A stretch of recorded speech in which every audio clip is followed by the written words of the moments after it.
About 3 months ago, I sat right here on this desk and recorded a video of myself teaching Python variables as part of the application for this community service project called Code in Place.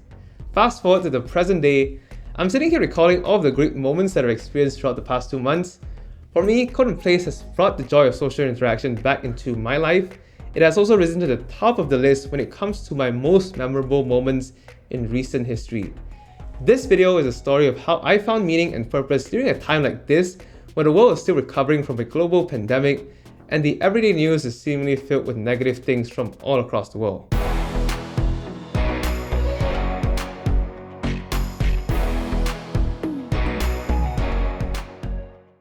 Okay, first let's talk about what exactly is Code in Place. Code in Place is a free and human-centric intro to coding course from Stanford University.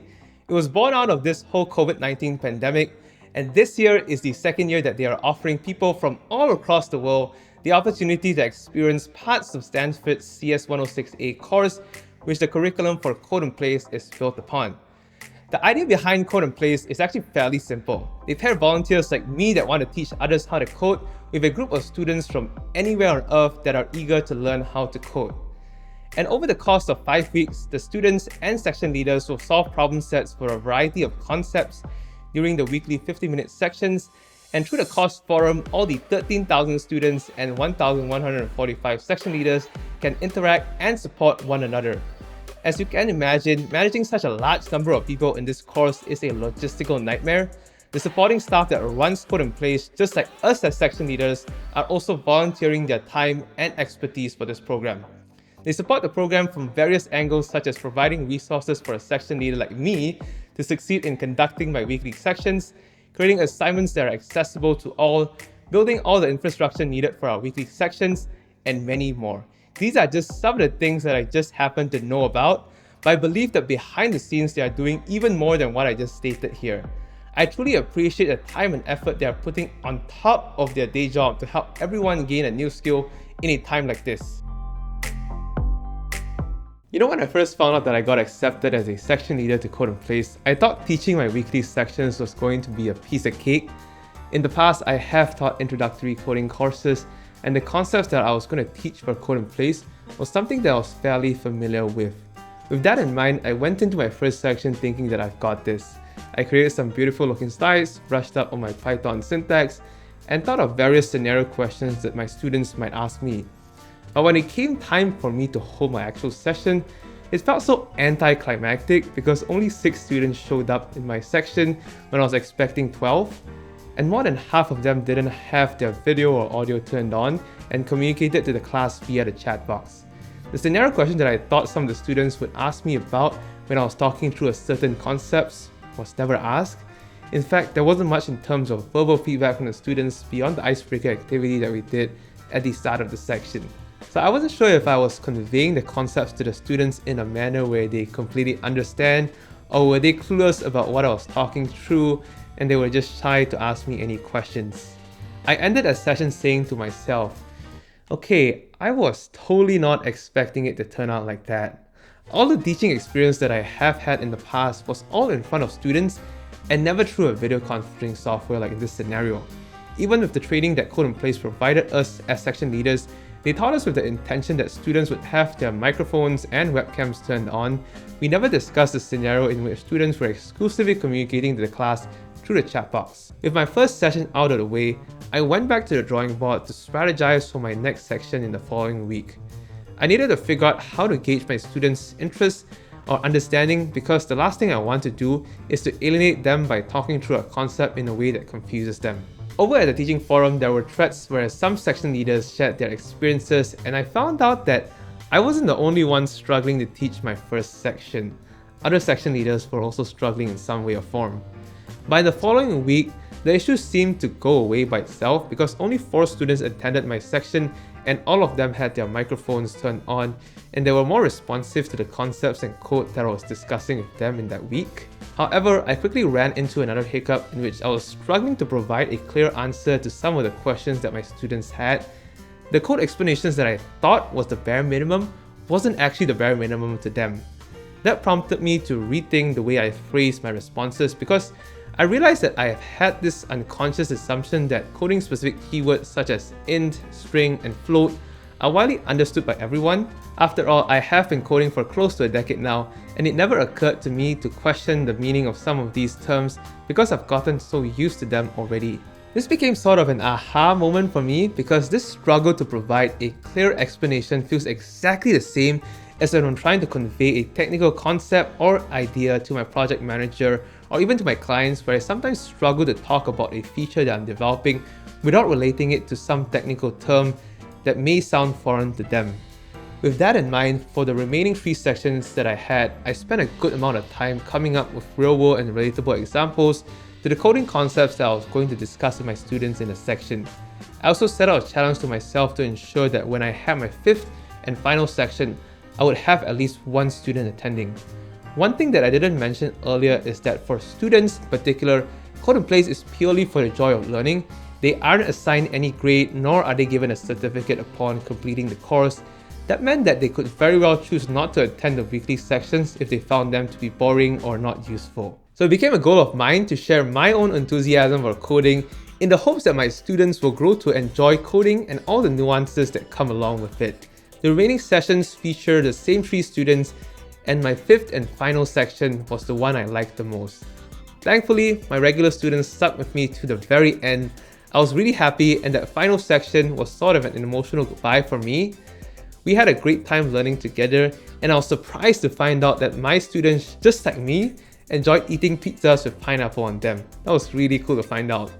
The final 50-minute section alone was worth the hours that I spent preparing for my sections every single week. It was an unexplainable feeling of fulfillment. I taught someone that had no prior coding experience whatsoever how to code. How amazing is that? And that feeling of amazement is a good segue into the topic of teaching. Code in Place has reminded me how much I've missed teaching. I have always felt that being a teacher meant that I was entrusted with this huge responsibility of providing students with the knowledge they need to succeed in something.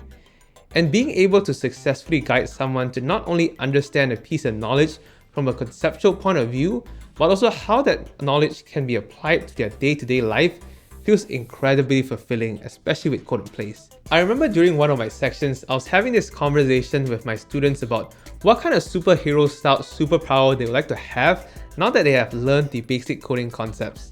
One student came back to answer time travel, and I was sitting there thinking to myself, how can time travel relate back to coding? Then another student came back to say that implementing something like the Wayback Machine can count as time travel because while it can't necessarily travel or bring us to the future, it can transport us back into the past by showing us how the internet looked like sometime in the past. I was pretty amazed by that response. But make no mistake, teaching for Code in Place is challenging because my responsibility isn't only to equip them with the coding knowledge that they need, but I also need to spark my students' curiosity and interest in coding and computer science. Because as I mentioned earlier, the only thing that's motivating students to complete Code in Place is their genuine joy in learning how to read and write code. Furthermore, Code in Place is unique in the sense that both the students and section leaders alike not only come from anywhere in the world, but also have varying experiences when it comes to coding and teaching. That meant that every section leader has their own unique way of teaching their section, and they're all equally valid. For me, teaching is something that I've thoroughly enjoyed over the years, and it's not something that I tell people that I'm skilled with when I first meet them. But if you have talked to me personally in the past, you would know that whenever I start blabbering about something specifically tech related, I tend to end up teaching or lecturing you about something new, whether it be a new concept or a new skill. Alright, I don't want to spend too much time talking about teaching in this video because I do have an upcoming video where I'll be doing a deep dive into some of my thoughts about teaching.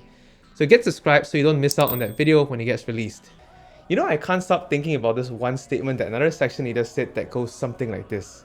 How cool is it that the thing that brought all of us together as a community is the desire to learn and the desire to teach? When I applied to become a section leader for Code in Place, I thought that all I was going to be doing was just teaching because that was what the section leader role was supposed to be. But looking back at the past 2 months, I've probably spent more time learning from my students and other section leaders than I have spent time on actually teaching.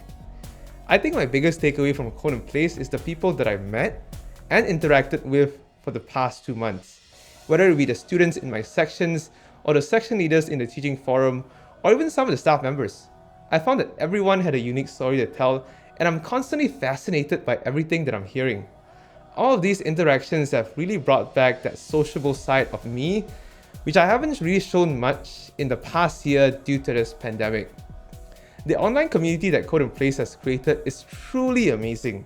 And as I mentioned in one of my videos for CS Ed Week 2020, having a strong community while learning how to code is sort of a necessity because, let's face it, coding is hard and learning it all by yourself can be extremely challenging. The opportunity to teach complete beginners how to code reminds me of why I started to code in the first place. It was because of this feeling of accomplishment that pops up whenever I come up with a working solution for a coding problem. I saw how my students got excited after they came up with a working solution for their section problems, and you know what? I completely feel that excitement. It's an amazing feeling. Furthermore, the amount of dedication that I see from some of the section leaders in particular is just simply amazing. For example, there were several section leaders that would answer most of the questions that students have on the forum, or this one section leader that would dedicate several hours of their weekend to hold fireside study sessions just to help students better understand their coding concepts.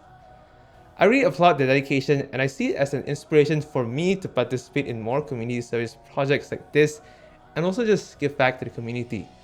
At the end of the day, whether it be helping a student understand a concept during my teaching section, or talking about my experience working in the industry during an AMA session, or even just sharing the slide deck that I created for my weekly sections with other section leaders, as long as I'm able to make a difference in just one person's journey, then that's enough for me.